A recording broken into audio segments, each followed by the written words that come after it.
Baik, hadirin sekalian yang saya hormati, kita akan berpindah pada topik yang kedua. Ya, topik yang kedua mungkin kita harus berpikir lebih keras lagi karena mungkin di antara kita semua ada yang sudah paham dan mungkin ada yang belum paham.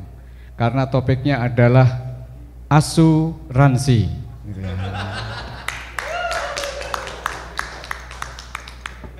Nah, asuransi ini kalau kita lacak dalam sejarah, ini sudah muncul pada zaman Romawi, ya. Muncul di Yunani pada tahun 6000 sebelum Masehi. Berarti artinya sebelum Islam datang, sebelum Nabi Isa dilahirkan, ini asuransi sudah berjalan sampai gini.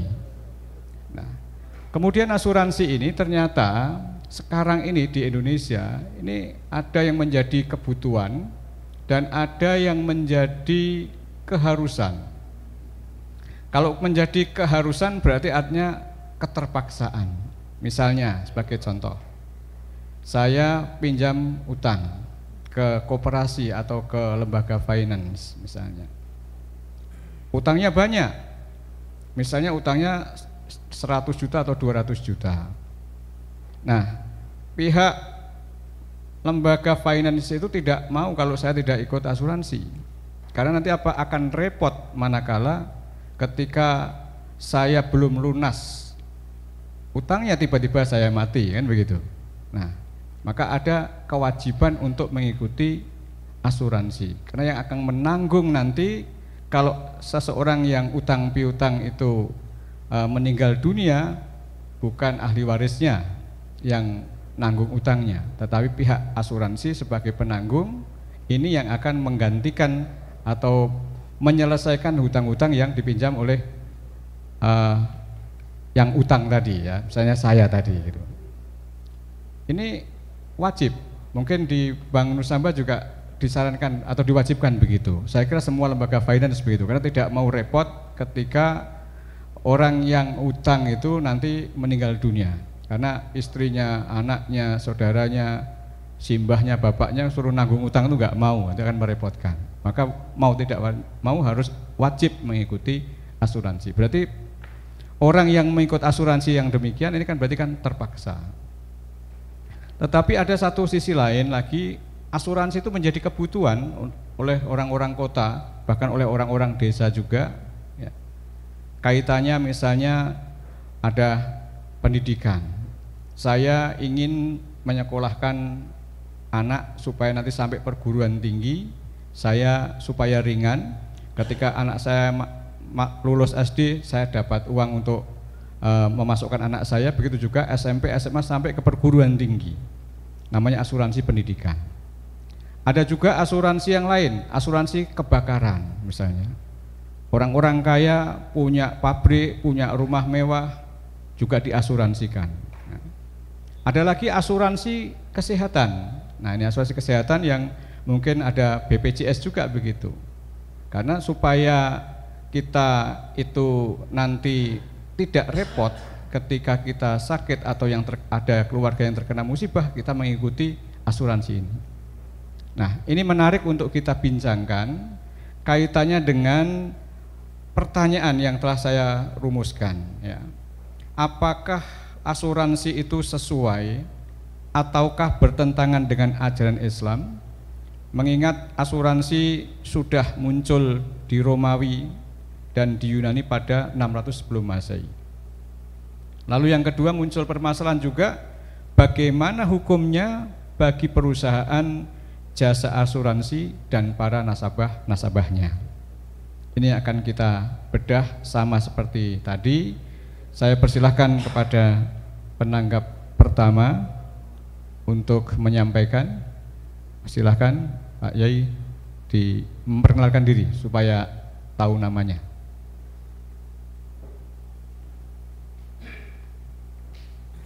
Assalamualaikum warahmatullahi wabarakatuh. Waalaikumsalam warahmatullahi wabarakatuh.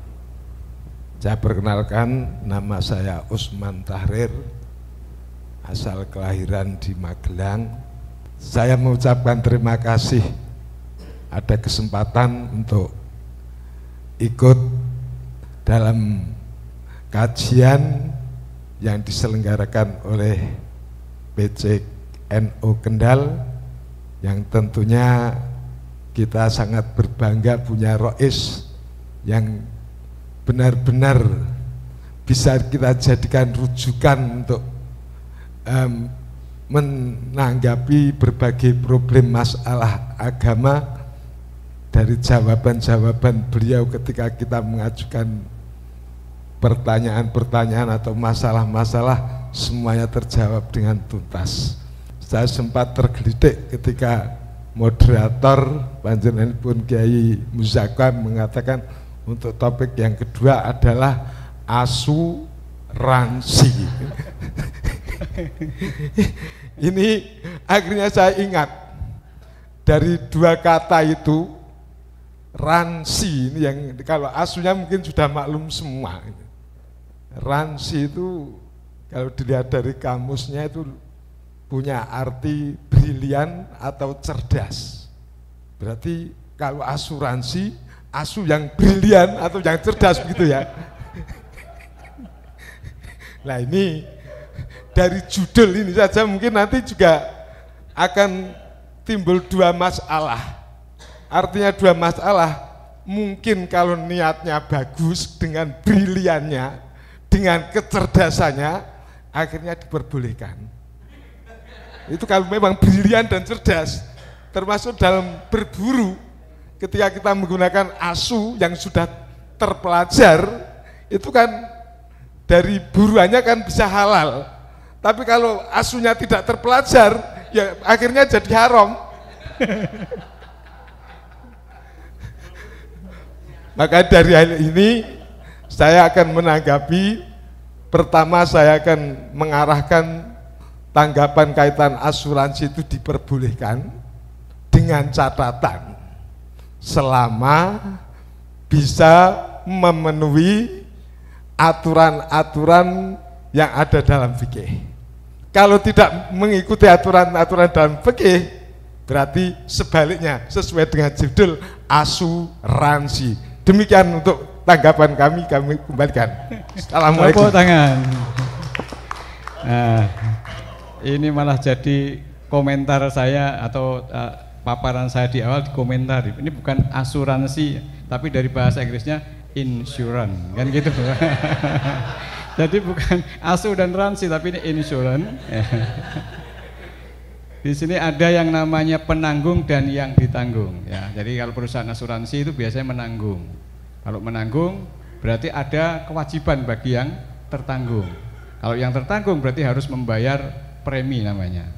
Nah, tapi tidak apa-apa, ini sebagai pemanasan, Yai Osman. Yang penting mengikuti fikih, ya, sepanjang mengikuti kaidah fikih, asuransi boleh-boleh saja. Tetapi ini baru mancing nih, kan belum jelas, semuanya saya yakin belum jelas ya. Maka saya beri kesempatan kepada penanggap yang kedua, silakan.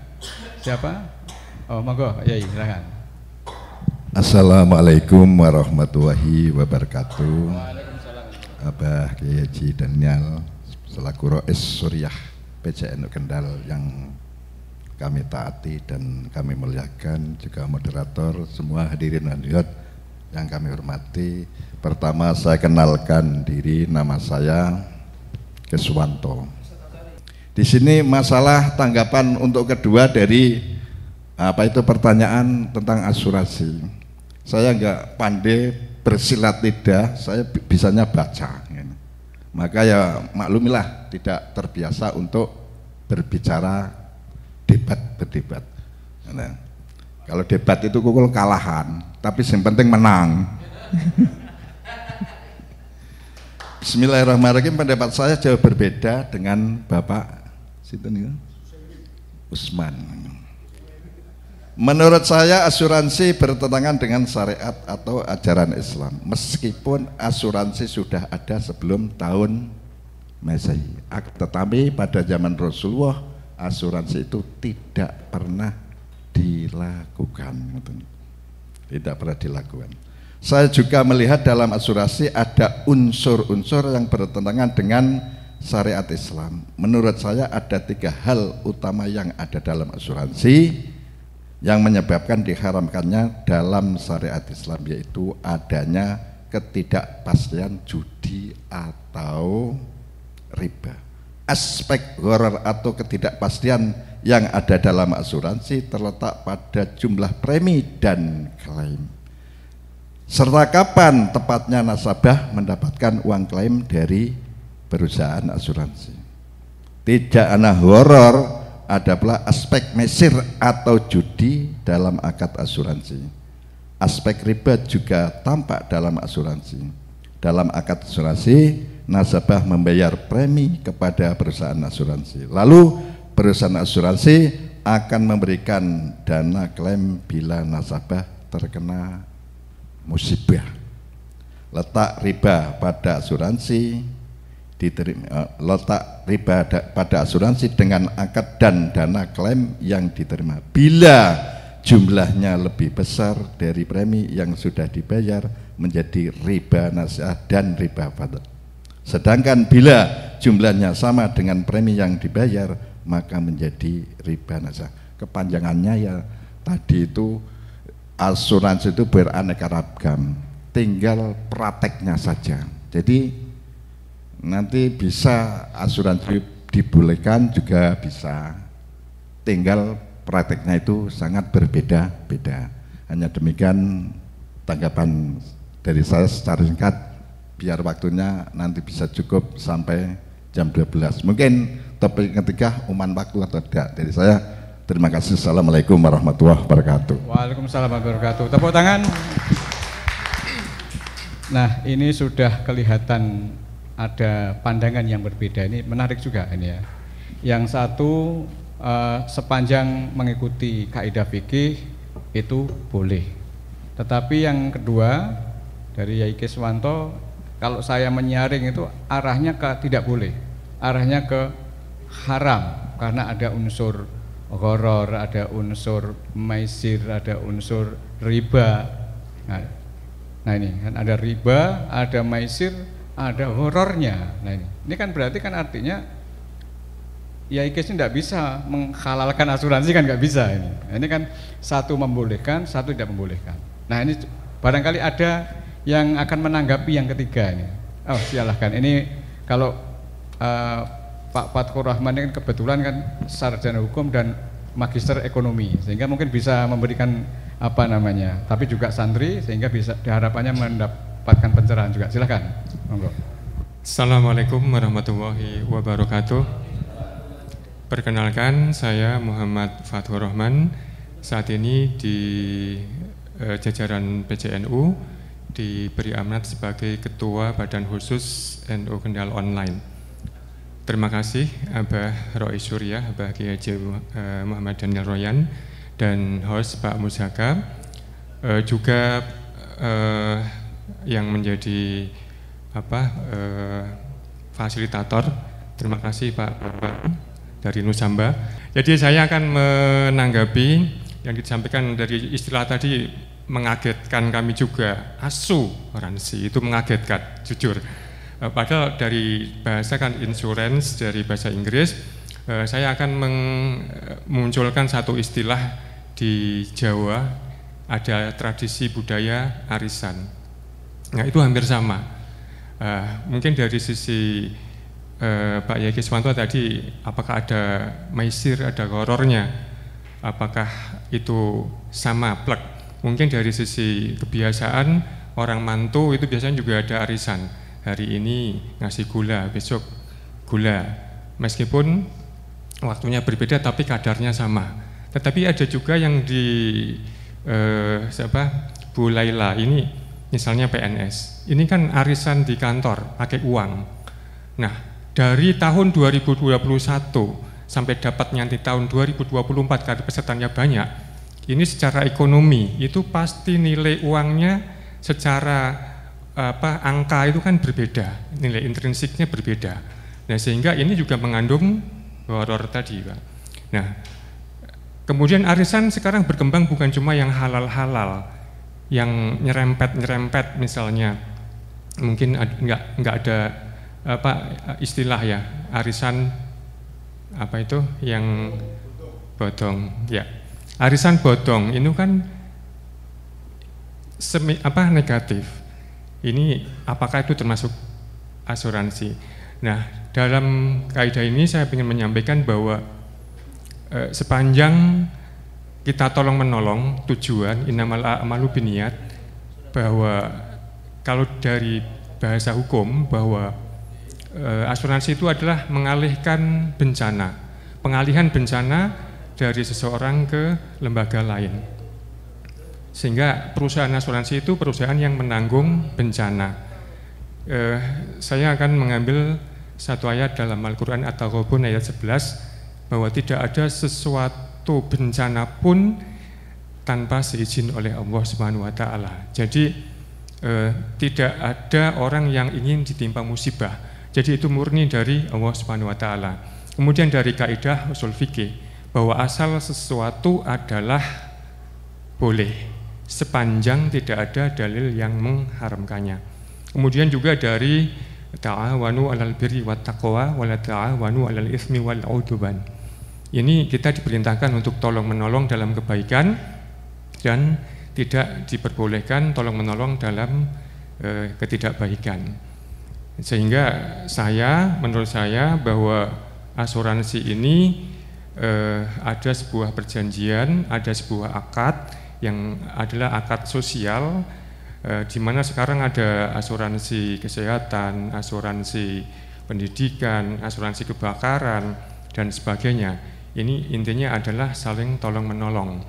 Kemudian secara Islam ada akad tabaruk, berarti menuju kebaikan, karena bisa jadi tadi disampaikan oleh Pak Musaka bahwa orang yang miskin kemudian hutang banyak ini akan menimbulkan mudarat bagi ahli warisnya jika meninggal, atau dia hutang pakai agunan sebuah rumah, jika terbakar nanti juga yang rugi bukan hanya yang hutang tapi juga ahli warisnya. Sehingga menurut saya boleh, bahwa hukum asal sesuatu itu adalah boleh.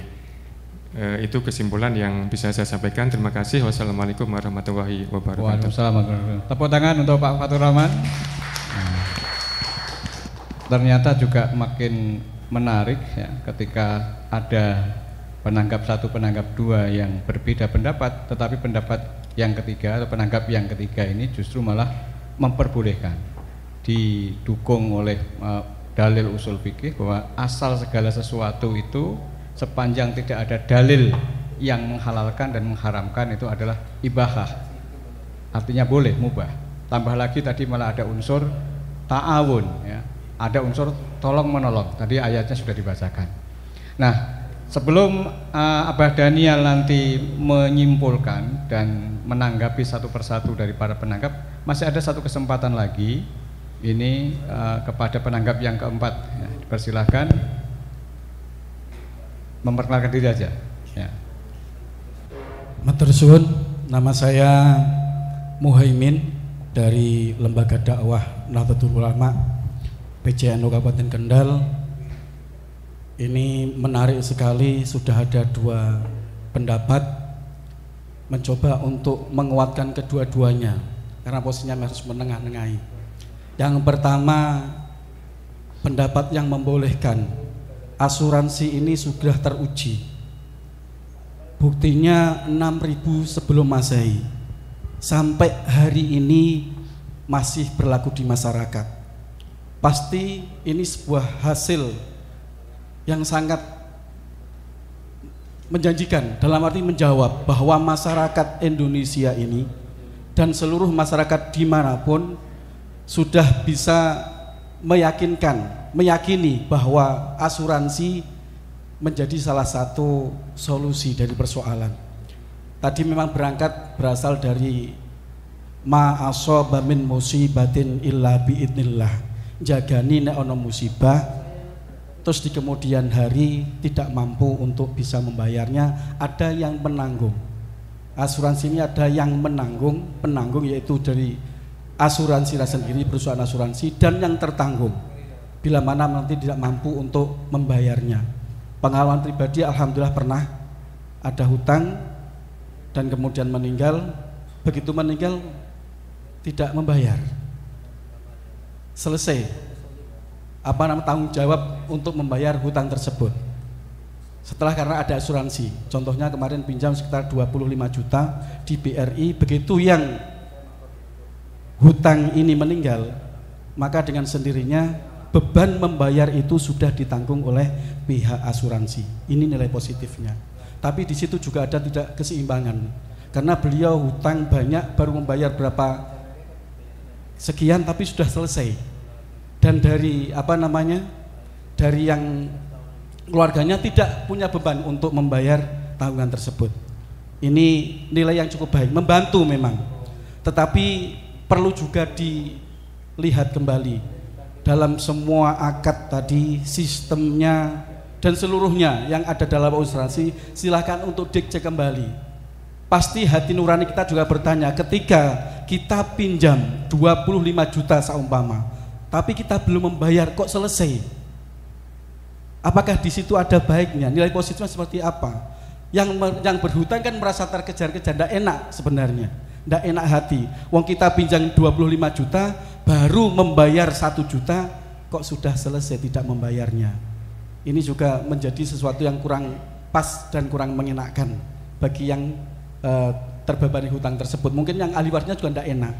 Maka menurut kami tadi kedua-duanya memang cukup baik, dalam arti asuransi berguna, tetapi juga betul-betul harus dicek kembali apakah ini betul-betul memberikan kemanfaatan kedua belah pihak, kebaikan kedua belah pihak, dalam arti yang sesungguhnya, termasuk dalam hatinya marem po ora. Itu saja, terima kasih. Wassalamualaikum warahmatullahi wabarakatuh. Waalaikumsalam warahmatullahi wabarakatuh. Tepuk tangan. Nah, saya kira untuk 4 penanggap ini cukup karena sudah ada yang bisa ditarik, nanti akan dijelaskan secara rinci oleh Abah Yai Daniel. Meskipun ada yang pertama mengatakan boleh, ya, yang kedua mengatakan tidak boleh karena ada unsur gharar, ada unsur maisir, ada unsur riba, ya. Kemudian yang ketiga mengatakan bahwa ini semacam arisan, ya. Kemudian ada unsur tolong menolong atau ta'awun, dan tidak ada dalil yang melarang tentang asuransi ini. Tapi yang keempat juga mempertegas lagi apa yang disampaikan oleh yang ketiga, tetapi masih ada PR yang ganjel. Misalnya utangnya 25 juta, baru ngangsur sekali meninggal dunia, maka kok lunas ini. Nah ini bagaimana kok lunas? Nah ini terus yang rugi siapa? Yang untung siapa? Nah ini kita akan mohon kepada narasumber kita, Abah Yai Daniel Royan, untuk bisa menjelaskan secara detail, ya, supaya jelas kedudukan asuransi itu, apakah di dalam fikih itu diperbolehkan atau tidak diperbolehkan. Silakan, Mbah. Assalamualaikum warahmatullahi wabarakatuh. Tidak bisa pembahasan itu langsung terjadi kesepakatan, pasti terjadilah ikhtilaf. Maka yang dibutuhkan dari Anda sekalian adalah sikap yang bijak menanggapi ikhtilaf. Itu kira-kira. Bapak-bapak dan ibu-ibu sekalian, yang benar asuransi itu bahasa Jawanya angsuran, kan? Insurance, ya. Apa bahasa Inggrisnya? Insurance berarti angsuran, kan? Angsuran. Ora asu ora, ya. Ini guyon ya. Jadi begini ya, para Kiai NU yang terlibat di dalam Bahsul Masail tingkat muktamar bersepakat asuransi itu haram. Boleh dicek di kitab Ahkamul Fuqaha. Seperti tadi yang dikutip oleh Pak Kiswanto. Ada 3 unsur di situ, gharar, maisir, dan riba. pihak perusahaan asuransi itu tidak punya niat ta'awun, tapi niatnya golek bardi, sehingga tidak bisa ayat wa ta'awanu 'alal birri wat taqwa didalilkan untuk memperbolehkan asuransi. Ya, kalau wa ta'awanu itu didalilkan untuk arisan boleh, karena hakikat atau definisi arisan dan asuransi sangat berbeda. Pihak-pihak yang terlibat di dalam asuransi itu berniat menolong. Perusahaan asuransi tidak berniat menolong, berniat mencari untung. Jadi sudahlah, kita ikuti saja bahwa asuransi itu nggak boleh, kan alasannya 3 tadi. Jadi ada perbedaan antara asuransi dan arisan, karena arisan itu bisa arisan kurban. Apa ada sih asuransi kurban? Jadi orang kampung mau beli sapi, ya orangnya 20, sapinya itu untuk 7 orang, tuh 20 orang urunan, tapi nanti yang atas nama berkorban 7 orang digilir, nantinya dibuatkan lintingan itu. Nah itu arisan, itu bukan asuransi. Karena apa? Nggak ada pihak yang dirugikan, nggak ada unsur gharar. Unsur gharar itu adalah di mana kebijakan itu menguntungkan sepihak tapi merugikan pihak lain. PCNU dulu, saya ketika itu Khatib Surya, akan menjual kupon berhadiah. Saya larang, itu haram. Jadi kupon dihargai, dibeli harga 5.000. Nanti yang nomornya itu sesuai dengan yang dikocok bisa mendapat mio. Nah, dia hanya mengeluarkan uang 5.000 mendapat mio yang 12 juta waktu itu harganya. Sementara yang lain rugi, nggak dapat apa-apa. Nah, itu namanya gharar itu. Kemudian unsur ribanya apa? Unsur ribanya karena jumlah yang diberikan dengan yang diterima nggak sama. Maisir, ada unsur untung rugi. Jadi sudah sekarang ini sudah mikir tanggal 14 kita diora. Akhirnya kan wes merdukun dengan Kiai Yusur berang. Mbuh mandi apa ora, pokoknya sugesti ini mandi. Gitu. Jebule ora dadi kan gitu lah. Jadi ada maisir di situ. Gitu loh ya. Nah, kemudian ada juga hal yang mirip, bukan mirip, memang asuransi, tapi diperbolehkan, namanya BPJS. Gitu ya. Karena ini digodok lama di Majelis Ulama Indonesia, di antaranya yang memutuskan kiai-kiai kita yang NU seperti Kiai Khalil Nafis, Gus Asrorun Ni'am dan seterusnya kan. Keputusannya boleh, karena meskipun itu mengandung nilai gharar, apa BPJS itu kan mengandung gharar itu, tetapi diniatkan untuk saling menolong. Jadi orang yang sehat mengsubsidi orang yang sakit, orang yang kaya mengsubsidi orang yang miskin. Waktu itu saya nggak pernah merasakan keuntungan BPJS, bayar terus saya itu. Sekarang saya itu merasa diuntungkan karena biaya pengobatan itu hampir menyentuh angka 4 juta per bulan gitu. Tapi karena BPJS kan enak gitu. Saya pikir ini uang yang saya pakai berobat tuh BPJS saya yang dulu waktu saya belum sakit kan gitu. Manfaatnya besar sekali ini. Nah, BPJS itu, ya itu asuransi itu. Orang bayar, kalau nggak sakit nggak merasakan faedah daripada uang BPJS itu. Kalau sakit dia menikmatinya. Jadi ada unsur ghararnya juga. ada maisirnya juga, ada ribanya juga. Tetapi ketika digodok oleh ulama bahwa ini adalah dimaksudkan untuk ta'awun, gitu ya. Dan pemerintah dalam hal BPJS hanya menjadi fasilitator dan tombok. Ini yang harus difikirkan, background daripada pelaksanaan BPJS sebagaimana diterangkan oleh Menkeu Bu Sri Mulyani. Jadi APBN mengsubsidi dana BPJS. Karena kalau murni dari uang iuran nggak cukup itu. Saya hari Selasa itu ke Telogorjo, Masya Allah melihat orang sakit operasi semua itu berapa ratus juta itu. Nah, di sini subsidi ternyata. Nah, maka harus dipikir secara komprehensif, lengkap gitu. Tidak boleh sepotong-sepotong. Jangan begini loh, ini yang penting faedahnya. Enggak gitu. Dipikir secara lengkap, komprehensif itu. Jadi yang terjadi di BPJS itu ternyata ada subsidi dari, dan sekarang tipologi penganggaran sedunia itu pakai sistem subsidi. Siapa sing memulai sistem subsidi? Cina itu.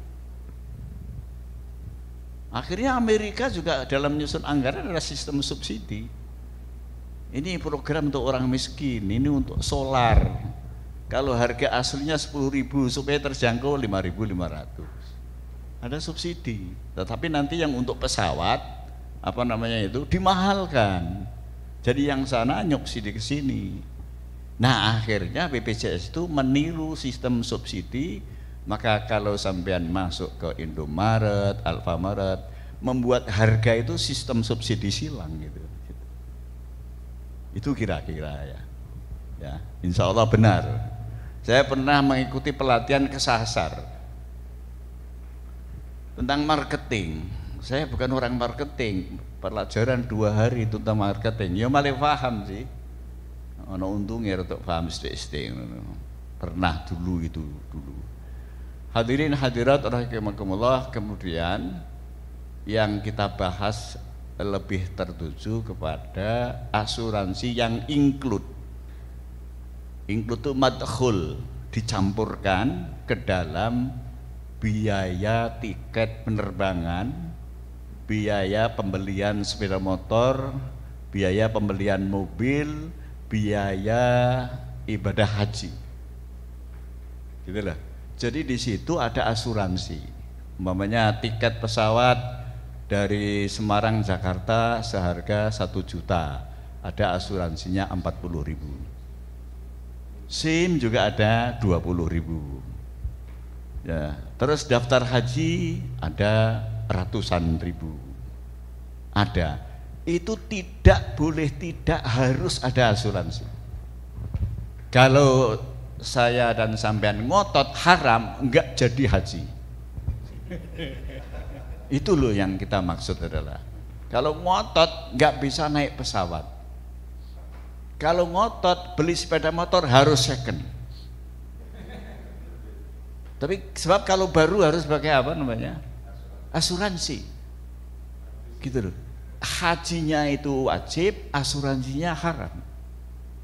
Beli sepeda motor itu apa hukumnya? Nanti dulu, punya sepeda motor itu kebutuhan primer apa sekunder? Dulu sekunder. Dulu bahkan sepeda motornya skuter hukumnya sekunder gitu. Sekarang primer itu. Sekarang TV itu dulu sekunder, sekarang primer. HP dulu sekunder, sekarang primer, Pak. Iya, saya ditanya orang tuh bagaimana hukumnya. Buka kitab di sini saya. Buka kitab di lemari itu males ini. Ini jadi primer itu sekarang. Ya. Maka beda-beda hukumnya. Kalau punya istri 2 itu sekunder apa primer itu?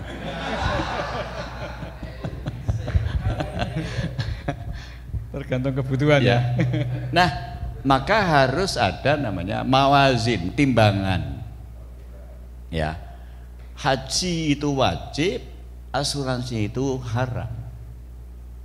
Enaknya apakah karena asuransi haram nggak usah pergi haji, atau pergi haji saja asuransi kita abaikan? Ini hukum ya, yang harus benturan dan sampean harus buat kesimpulan. Naudzubillah jangan terjadi umpama. Saya pakai naudzubillah. Sampean punya anak perempuan hamil tanpa nikah. Kemudian sampean golek lanangan dikabruk. Digerebek apa dikabruk itu? Kowe ningkahi anakku. Iku ningkahane haram, Pak. Jadi nikahul mar'ah al-hamil bizina itu haram. Sah tapi haram.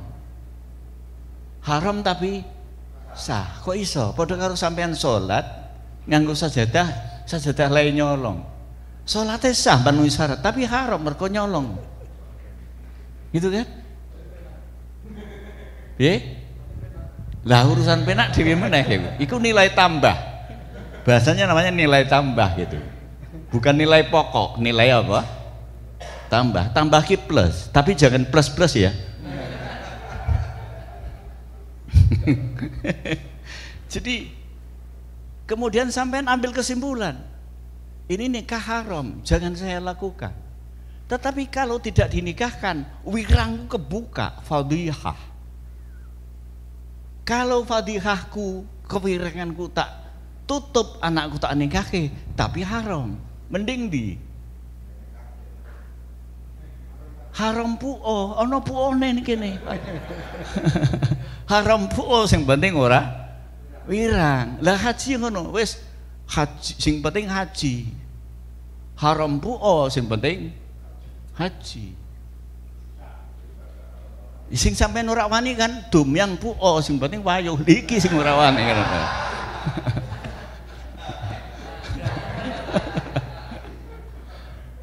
Maka kesimpulan hukumnya adalah berdasarkan tarjih bainal mutanaqidain, antara dua hal yang bertentangan, mana yang rojeh, mana yang marjuh.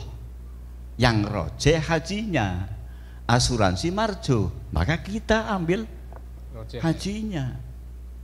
Asuransinya alah rak apa lah nggo ning Mekah ono istighfar.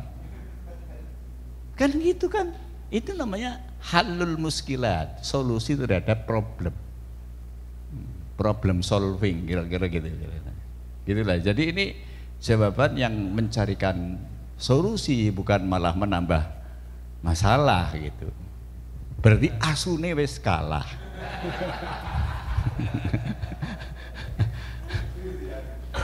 Lihat ya. Jadi gitu kira-kira yang dimaksud oleh pembahasan ini, sehingga enak lah. Silakan barangkali ada yang tanya lagi. Saya kira begini, tadi kan ada istilah madkhul dari asuransi yang apa sifatnya include, itu kan diperbolehkan ya Pak ya. Nah, kalau misalnya kaitannya dengan utang piutang, mohon maaf misalnya utang ke lembaga finance, ke bank atau apa, itu kan asuransinya itu include di dalamnya. Itu terus hukumnya apakah masuk kategori boleh apa tetap haram Pak? Lah sama juga ditarjih kan. Jadi manfaatnya hutang di bank kan lebih besar daripada asuransinya gitu. Karena apa manfaat yang akan dirasakan? Kalau mati kan nggak wajib bayar gitu. Mudah-mudahan mati aja. Jangan Pak. Jadi ini kan kebijakan yang bersifat internasional tentang finance itu ya, di lembaga-lembaga finance sedunia, bahwa nasabah itu kalau mati memang harus digugurkan. Nah ini ternyata ada pengawasnya namanya OJK kan, di bawah bimbingan BI, pemerintah lagi. Nah ketika yang menanggung terakhir itu adalah pemerintah, nanti ada sistem namanya akuisisi dan seterusnya, itu penyelamatan bank itu kan, itu berarti yang menjamin kan pemerintah. Ketika jaminan itu dilakukan oleh pemerintah terhadap rakyatnya, ya paslah. Tuh. Maka begini ya, tadi kan ada yang mengatakan asuransi boleh asal sesuai dengan hukum Islam. Nah, sistem tanggungan, sistem jaminan di dalam Islam sudah ada, namanya kafalah. Ada kafil, ada makful anhu gitu. Bukan asuransi, tapi kafalah gitu. Jadi ada di dalam fikih itu babul kafalah, tanggungan, jaminan gitu loh ya. Jadi dalil asalnya kan Nabi Yakub dimintai anak-anaknya agar Bunyamin diajak pergi.